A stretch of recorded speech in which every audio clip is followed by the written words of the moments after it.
Today, the October market update is out, so we want to talk a little bit about it.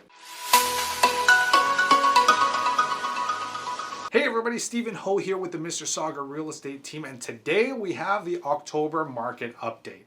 Now the fall market is here. We're seeing the market move as well, the price growth, there's a lot of demand. But a lot of people have been asking me, why is the market still going like this? It can't keep going up like this, can it? No. No. No. So I wanted to talk a little bit about the fundamentals of what's happening in the market. So to take it back a little bit, we're seeing the lowest population growth that we've seen in over 100 years. Oh my God, I can't believe it. Since before World War I in 1915. Our population growth this year was at 0.5%. That's the lowest we've ever seen. With border restrictions being the main factor, a lot of people couldn't get into Canada. Canada's growth in future is heavily dependent on immigration. As we know, Canada is built up of immigrants.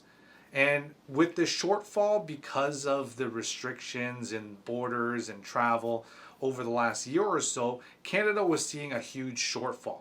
With the shortfall we had because of COVID and the border restrictions, Immigration, Refugee, Citizenship of Canada has announced new targets for the next few years to make up for that shortfall. They want to bring in over 400,000 immigrants over the next 3 years each year, which totals over 1.2 million new landed immigrants. So in 2021, Canada has brought in already over 267,000 immigrants, which is pretty good and on pace to almost reach that 400,000 target by the end of this year.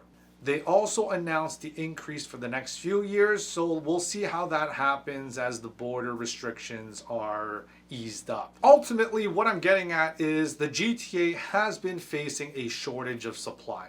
This has been the case for many, many years. We're bringing all this people in, but we're not building enough houses. Is there anything can be done about this? Now, with lower interest rates, which is increasing buying power for people, the limited spending because of COVID, people have a little bit more savings. And now with COVID, there's changing in terms of buying preferences and lifestyle choices and requirements that people need in their living day-to-day needs. Those have changed, and that has really pushed the demand over the last year and a half. So now we look at the numbers in the different segments because we need to see, even though the overall market has been doing well, which market and which segment is positioned for opportunity. So if you look at the changes in the different segments, the detached market leads the way by far because people need a little bit more space, maybe a little bit more outdoor space or a home office or COVID babies. So a lot of people have been really pushing that detached market up. Semis and townhomes aren't far behind because people still need that little bit more space than condos. So you can see that the condos growth rate is at half the rate of the freehold segment. So this is telling me that there is a gap that is growing between condos and the freehold market. And if you can remember back in 2018 when the stress test was introduced, that essentially was a affordability cut for a lot of people.